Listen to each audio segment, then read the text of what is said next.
मुख्यमंत्री पुष्कर सिंह धामी ने की पदभार संभालने के बाद पूजा अर्चना विधिवत काम का किया शुभारंभ।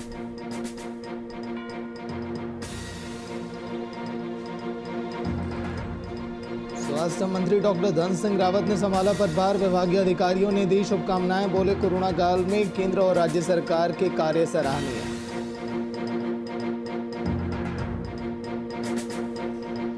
विद्यालय शिक्षा मंत्री अरविंद पांडे ने की अटल उत्कृष्ट विद्यालय की समीक्षा। बोले, परियोजना की जल्द ही सेकंड फेज भी होगी शुरू।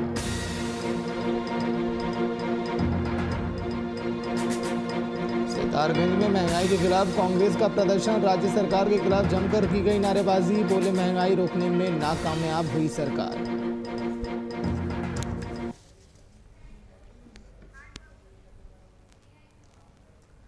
नमस्कार, उत्तराखंड लाइव में आप सभी का स्वागत। मैं आपके साथ सागर मिश्रा। आज के दिन कोर्ट की तरफ से एक बड़ा फैसला लिया गया कि चारधाम यात्रा पर अभी रोक लगाई जाए, क्योंकि उत्तराखंड उच्च न्यायालय ने आज से चारधाम यात्रा पर अब रोक लगा दी है। पर्वतीय स्टेशनों से आने वाले पर्यटकों से कोविड-19 के नियमों का पालन नहीं करा पाने पर सरकार पर नाराजगी भी जताई है।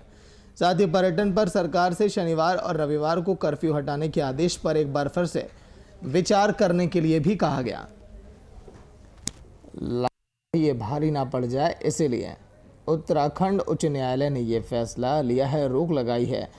Lalit Joshi reporter phone line पर पूरी जानकारी के साथ। ललित, एक बड़ा फैसला, ये फैसला इसलिए ताकि लापरवाहियां जो अधिक देखी जा रही थी उस पर रोक लगाई जा सके, उत्तराखंड उच्च न्यायालय का। ललित सर, हम यहाँ पे बता दें, हाँ मिश्रा जी, हम बताएं, उत्तराखंड उच्च न्यायालय ने पर्वतीय स्टेशनों पर आने वाले पर्यटकों के लिए भी नियमों का पालन नहीं करने पर सरकार से नाराजगी जताई है। उच्च न्यायालय ने आज चारधाम यात्रा पर 28 जुलाई तक का रोक लगा दी है। जी लेकिन ललित, क्या जो लापरवाही उत्तराखंड में हम देख रहे थे, सरकार जिन नियमों को एक बार हटाई, फिर उस पर कहा गया कि उच्च न्यायालय इस पर विचार करे सरकार, क्योंकि रविवार और शनिवार के दिन लोगों की काफी भीड़ देखी जा रही है। पर्यटन के लिहाज से लोग काफी वहां पर घूमने फिरने जा रहे हैं, भीड़ बहुत अधिक है। बहुत भयंकर भीड़ है यहाँ पे। होटल फुल है, पार्किंग फुल है और दिन प्रतिदिन यहाँ पे जाम लग रहा है। नैनीताल जैसी जगह पे यहाँ पे ये लगा लीजिए कि जो पैदल चल रहे हैं उन लोगों को तक का यहाँ पे परेशानी का सामना करना पड़ रहा है। इसको देखते हुए हाईकोर्ट ने तुरंत मतलब सरकार से ये एक्शन के लिए कहा है कि जो आपने सैटरडे और संडे को इसमें पीक सीजन कर रखा, उस पर एक बार आप अमल कीजिए। जी लेकिन ललित, जो लापरवाही का जिक्र किया उत्तराखंड उच्च न्यायालय ने कि लोग अपनी जांच नहीं करा रहे हैं, कोरोना के नियमों का पालन नहीं कर रहे हैं, क्या वाकई में ग्राउंड पर तस्वीरें आप क्या देख रहे हैं?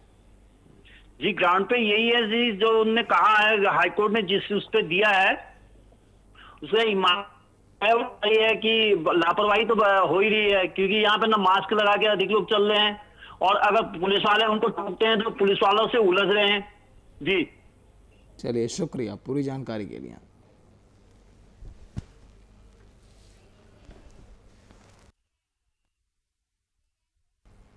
उत्तराखंड के 11वें मुख्यमंत्री पद की शपथ ग्रहण के बाद बुधवार को पुष्कर सिंह धामी ने सचिवालय स्थित अपने कार्यालय में पूजा अर्चना की, विधिवत कार्य का शुभारंभ किया। मुख्यमंत्री बनते ही पुष्कर सिंह धामी ने सबसे पहले प्रशासनिक फेरबदल में मुख्य सचिव को बदला, जिसको लेकर सियासी हलकों में भी वो नौसिखियाब कहे जा रहे हैं।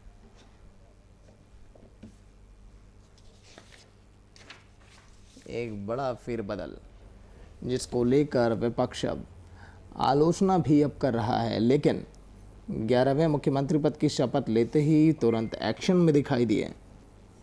लेकिन ये एक्शन धरातल पर वाकई में कितना कारगर दिखाई देगा, ये भी देखने वाली बात होगी, क्योंकि ये कहा जा रहा है कि वो तमाम फैसले ले रहे हैं पुष्कर सिंह धामी जो पहले नहीं लिए गए, जिस पर बेहतर काम हो सकता था।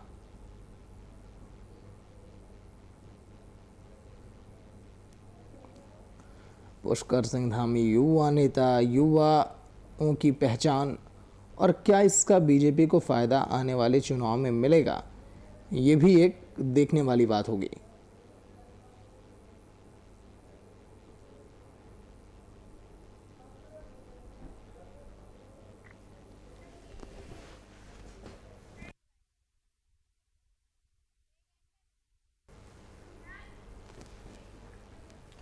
और उत्तराखंड के नवनियुक्त स्वास्थ्य मंत्री डॉक्टर धन सिंह रावत ने पदभार ग्रहण कर लिया। विधानसभा पहुंचकर उन्होंने कार्यभार ग्रहण किया। इस दौरान विभागीय अधिकारियों और पार्टी के शीर्ष नेताओं की ओर से उन्हें नई जिम्मेदारी के लिए बधाई दी गई, शुभकामनाएं दी गई। वहीं स्वास्थ्य मंत्री डॉक्टर धन सिंह रावत ने पत्रकारों से बातचीत के दौरान कहा कि कोरोना महामारी से निपटने के लिए केंद्र और राज्य सरकार ने काफी सराहनीय काम किया है। वो खुद भी नई जिम्मेदारी मिलने से पहले अब तक 76 से अधिक अस्पतालों का दौरा कर चुके हैं। साथ ही ये भी बताया कि वो जल्द स्वास्थ्य सेवाओं के क्षेत्र में बेहतर कार्य करने वाले राज्यों का अध्ययन करने के लिए उन राज्यों का दौरा करेंगे।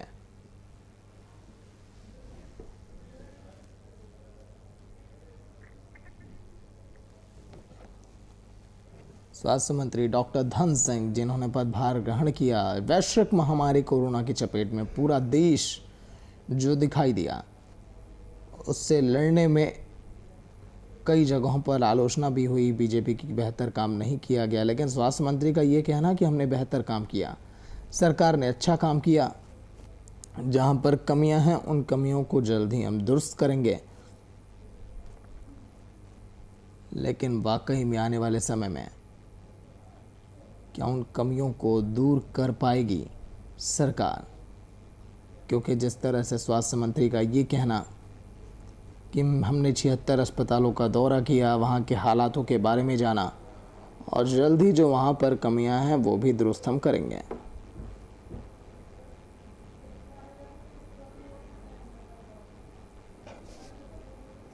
उत्तराखंड के नए स्वास्थ्य मंत्री हमारे साथ जुड़े हैं, उनसे बातचीत कर और जल्द से जल्द पहाड़ों में डॉक्टर्स की तैनाती भी पूरी कर ली जाएगी। पूरी जनरली सोनी कुमार के साथ सोनी रसीला, न्यूज़ स्टेट देहरादून। पूरी जनरली सोनी कुमार के साथ सोनी रसीला, न्यूज़ देहरादून। ठीक नहीं लगता है। ठीक है, 9 लोग हैं। जी योगी जी, हमेशा से एक बड़ी चुनौती रहा है इस वक्त। देखिए, मैं आज ही तो मैंने कार्यभार ग्रहण किया है और इस कोविड काल में भी लगभग 76 हॉस्पिटलों का मैंने दौरा किया है। हमारे सारे विधायकों ने 1-1 करोड़ रुपए भी हॉस्पिटलों को दिए हैं। राज्य सरकार के द्वारा भी जितनी सुविधाएं हो सकती वो दी गई हैं। लेकिन मैं ये ज़रूर कहूँगा कि उत्तराखंड के स्वास्थ्य व्यवस्था में कुछ नयापन हम और लाएंगे और आम जनता ये कहने के लिए मजबूर हो जाएगी कि भाई हमारी सरकार द्वारा स्वास्थ्य की सेवाओं में बहुत अच्छा काम किया जा रहा है। और जिन जिन राज्यों ने बहुत अच्छा काम किया है, मैं उन राज्यों के भी अध्ययन करने जाऊंगा कि आखिर उन्होंने स्वास्थ्य के लिए क्या क्या अच्छे काम किए हैं। और मैं ये कह सकता हूं कि 1 महीने में आपको स्वास्थ्य विभाग जो है एक नए कैलेबर में दिखा देगा।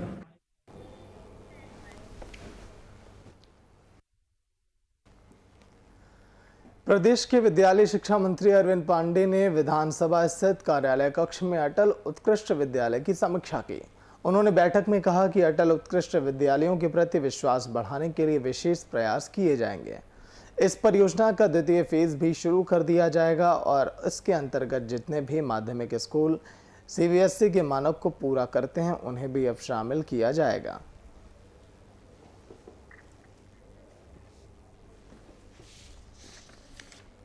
प्रदेश के शिक्षा मंत्री अरविंद पांडे ने विधानसभा में कार्यालय कक्ष में अटल उत्कृष्ट विद्यालय की समीक्षा की और कहा कि परियोजना का 2nd फेज भी शुरू कर दिया जाएगा और जो भी माध्यमिक स्कूल सीबीएसई के मानक को पूरा करते हैं उन्हें भी शामिल किया जाएगा। और बैठक में अटल उत्कृष्ट विद्यालय के प्रति विश्वास बढ़ाने के लिए कहा गया कि इस पर भी जोर अब दिया जाएगा।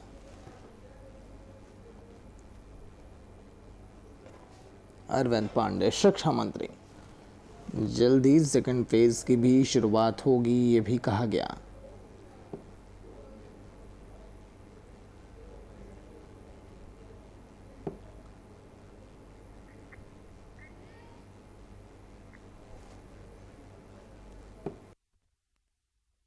सभी अध्यापक विधिवत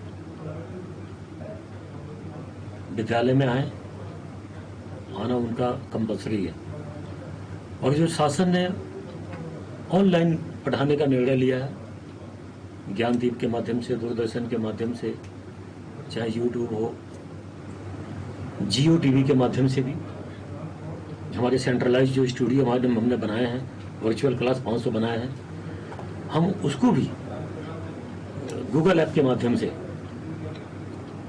हम उसको जोड़ के हम उसका ज़्यादा विस्तार करना चाहते हैं और अध्यापकों को ये सुनिश्चित किया कि जो ऑनलाइन हमने सिस्टम यहाँ से चालू किया है उसको बच्चों तक ज़्यादा उसको हम उसकी मॉनिटरिंग करें अध्यापक जाके कि बच्चों को इसका लाभ मिल रहा है नहीं मिल रहा है। कई जगह जैसे दूरदर्शन के माध्यम से हम एपिसोड चलाएंगे तो उस समय गांव में बच्चे इसका लाभ उठा पा गए नहीं उठा पा गए, अध्यापक इसकी समीक्षा करेंगे।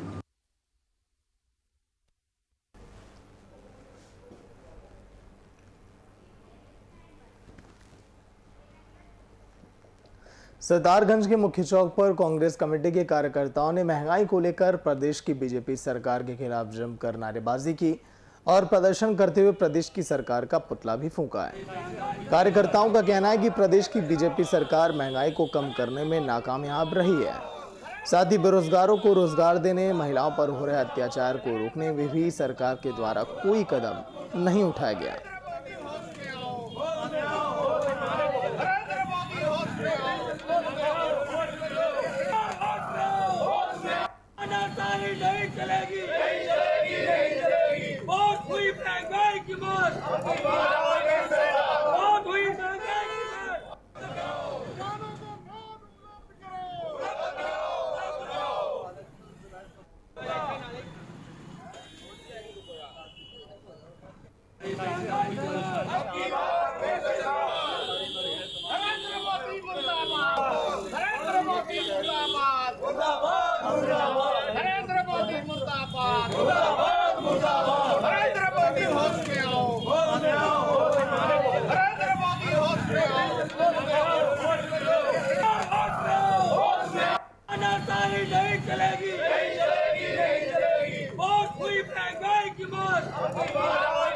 इन्हें आती कर दिया, चाहे वो केंद्र की सरकार हो चाहे वो प्रदेश सरकार हो।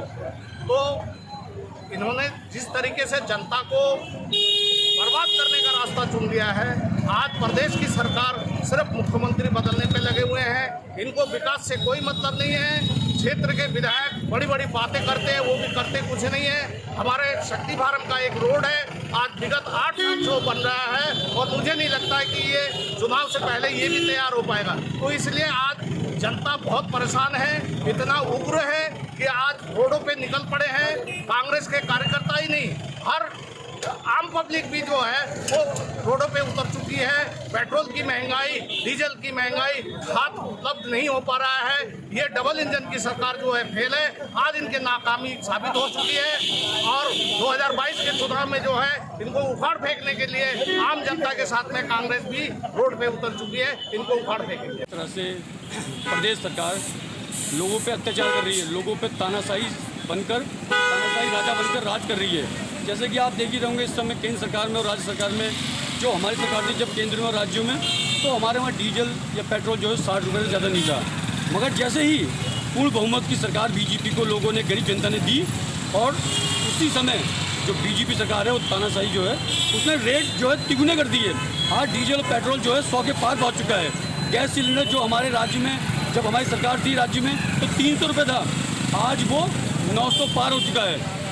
तो ये सब जनहित के मुद्दे हैं जिसके लिए जनता जो है रोड पे आ रही है और कांग्रेस जो है इसका पूर्ण रूप से विरोध करेगी और आने वाले 2022 के चुनाव में इसको, जो बीजेपी सरकार है, इसको हम मुंह तो जवाब देंगे।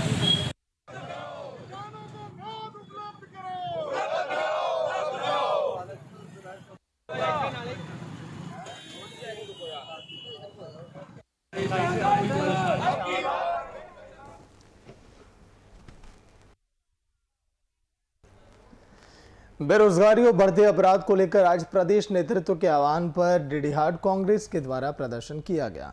जिलाध्यक्ष नरेश द्विवेदी के नेतृत्व में राज्य सरकार का पुतला भी फूंका गया, जिसमें कहा गया कि आज पूरे प्रदेश में महिला उत्पीड़न चरम पर है और खुद बीजेपी के विधायक और कार्यकर्ता जो कि आरोपी हैं वो खुलेआम घूम रहे हैं।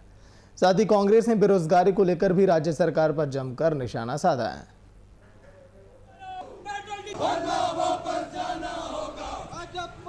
शर्म करो, शर्म करो, शर्म करो, भाजपा शर्म करो, शर्म करो, शर्म करो, शर्म नहीं तो डूब मरो, डूब मरो, डूब मरो, भाजपा मुर्दाबाद, मुर्दाबाद, मुर्दाबाद, प्रदेश सरकार मुर्दाबाद। धमदाड़ा जिला डीडी हाट में हमने भाजपा सरकार का पुतला दहन किया, जो कि आज बेरोजगार, महंगाई, महिला उत्पीड़न, इस भाजपा सरकार ने कोई कसर नहीं छोड़ी है बेरोजगारों का, जो कि आज बेरोजगार भटक रहा है, उसके पास कोई काम नहीं है। जो बाहर काम भी करते थे, जो छोटे छोटे इंडस्ट्री में भी काम करते थे, वो आज व्यापारी इतने परेशान हैं कि वो हमारे जो बेरोजगार साथी थे, जो बेरोजगार युवा थे, वो अपने घरों में बैठे हैं। उनके लिए इनके पास कोई योजना ही नहीं है। आप जो ये कहते थे कि महिलाओं का देखिए, महिलाओं के संग दो विधायकों पर आरोप सिद्ध हो गए हैं, उनकी एफआईआर दर्ज हो गई है, अभी तक उनकी अरेस्टिंग नहीं हुई है। तो ये तानाशाह सरकार, महंगाई देखिए, गैस जो कि आज जो हमारे यहाँ हमारे क्षेत्र में 1000 रुपये का एक सिलेंडर पड़ रहा है, पेट्रोल डीजल देखिए 100 रुपये से ऊपर पहुँच गया है। डीजल के दाम बढ़ने से आज जो यहाँ हमारे पहाड़ों में ट्रांसपोर्टेशन बढ़ गया है।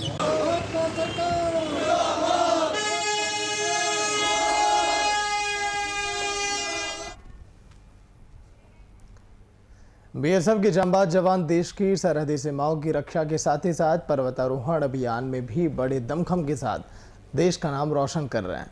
ऐसी एक बड़ी उपलब्धि सीमा सुरक्षा बल के 20 सदस्यीय पर्वतारोही दल ने हासिल की, जिसने रिकॉर्ड समय 5 दिनों में गढ़वाल हिमालय के द्रोणागिरी बागनी घाटी में स्थित 6000 मीटर ऊंची दोहर माउंट गरुड़ चोटी को फतह करते हुए देश और बीएसएफ का सम्मान बढ़ाया है।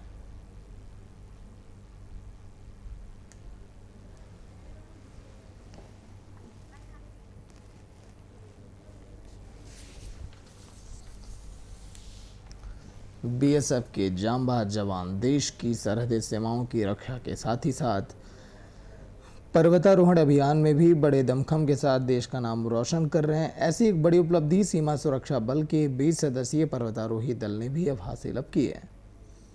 रिकॉर्ड समय 5 दिनों में गढ़वाल हिमालय के द्रोणागिरी बागनी घाटी में स्थित 6000 मीटर ऊंचे दोहरा माउंट गरुड़ चोटी को फतह किया, देश का और बीएसएफ का सम्मान भी बढ़ाया।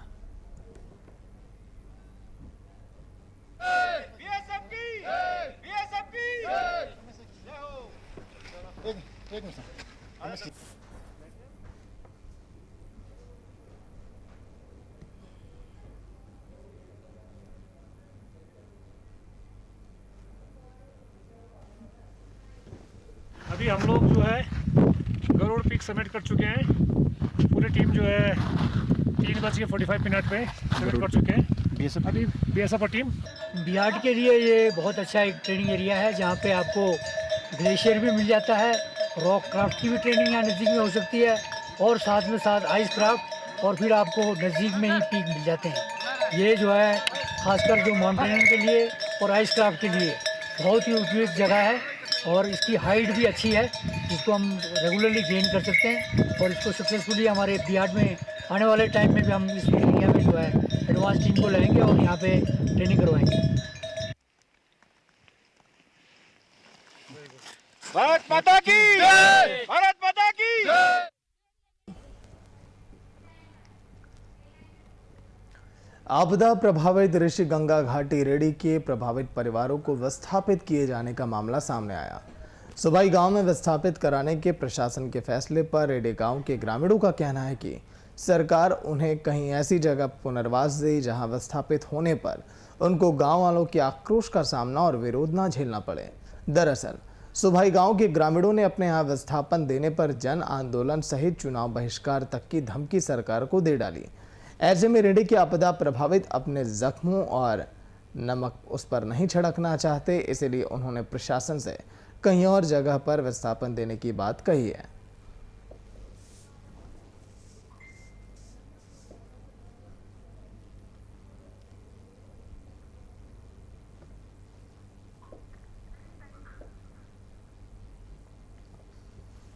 आपदा प्रभावित ऋषिगंगा घाटी रेडी के प्रभावित परिवार हैं जो विस्थापित किए जाने का मामला जहां पर सामने आया। इनका ये कहना कि अगर चीज़ें सही नहीं हुई तो आने वाले समय में चुनाव का बहिष्कार करेंगे, जन आंदोलन करेंगे और अपने जख्मों पर वो और नमक अब नहीं छिड़कना चाहते।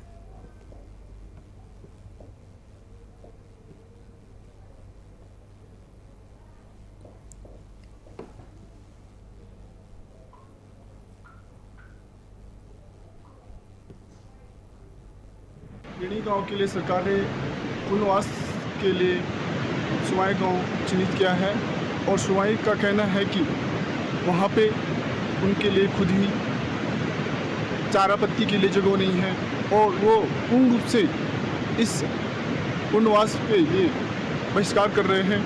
और हम सरकार से ये चाहते हैं कि वो ऋणी गांव को ऐसा जगह दे जहां किसी गांव वाले को कोई आपत्ति ना हो।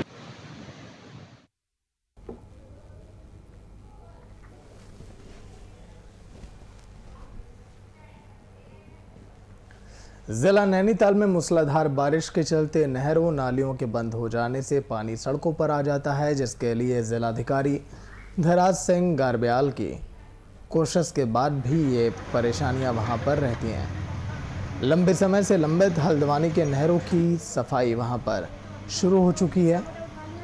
सिंचाई विभाग के द्वारा टीमें बनाकर तीनों नहरों की जेसीबी मशीन लगाकर सफाई की जा रही है। साथ ही टिप्परों के माध्यम से ट्रेंचिंग ग्राउंड में मलबा फेंका जा रहा है। वहीं मौजूद अपर जिलाधिकारी ने कहा कि वर्षा काल शुरू हो चुका है, इसलिए तेजी से नहर सफाई कार्य किए जाएं ताकि बारिश में नहर उफान से पानी सड़कों पर ना फैले।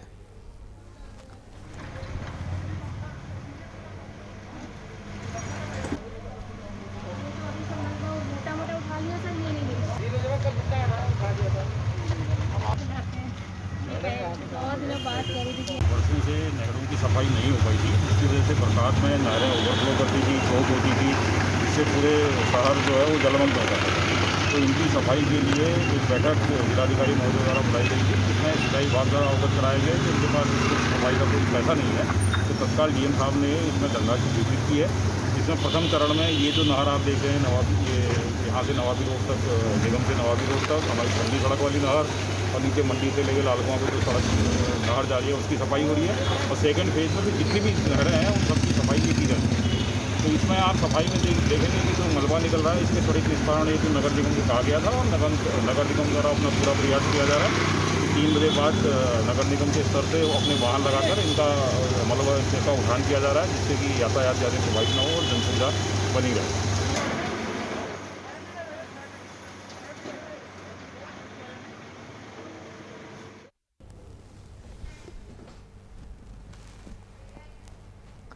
धारचूला में टैक्सी चालकों के द्वारा मनमाने तरीके से किराया वसूला जा रहा है, जिसकी कई बार लोगों के द्वारा जिलाधिकारी को भी शिकायत मिली है।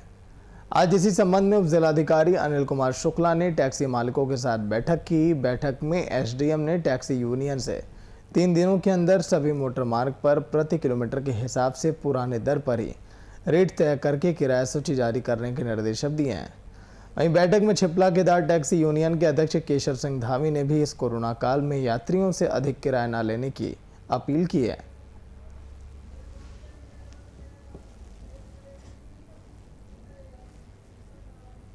के द्वारा ये शिकायत की गई थी कि टैक्सी के लोग जो हैं वो मनमाने रूप से किराया ले रहे हैं और जो है पब्लिक को लूट रहे हैं। इस संबंध में हमने आज एक बैठक बुलाई थी और बैठक में सर्वसम्मत से ये डिसीजन लिया गया कि किराया जो है वो किलोमीटर प्रति किलोमीटर के हिसाब से डिसाइड किया जाए। तो हमने कहा कि धारचूला से नीचे जो हमारा क्षेत्र है, कहीं भी गाड़ी जाए तो वहाँ का किराया जो है किलोमीटर के हिसाब से डिसाइड किया जाए और धारचूला से ऊपर जो है उसको कुछ और बढ़ा करके वो भी किलोमीटर के हिसाब से किराया डिसाइड किया जाए। हमने ये डिसीजन जो है टैक्सी यूनियन के ऊपर छोड़ा है कि टैक्सी यूनियन अपने जो है सभी टैक्सी वालों के साथ बैठक करके डिसाइड करके हमको बताए कि प्रति किलोमीटर किराया क्या होगा। तो हमने 3 दिन का इनको समय दिया है। 3 दिन के पश्चात इनका आएगा तो हम डिसाइड करेंगे किराया किस हिसाब से।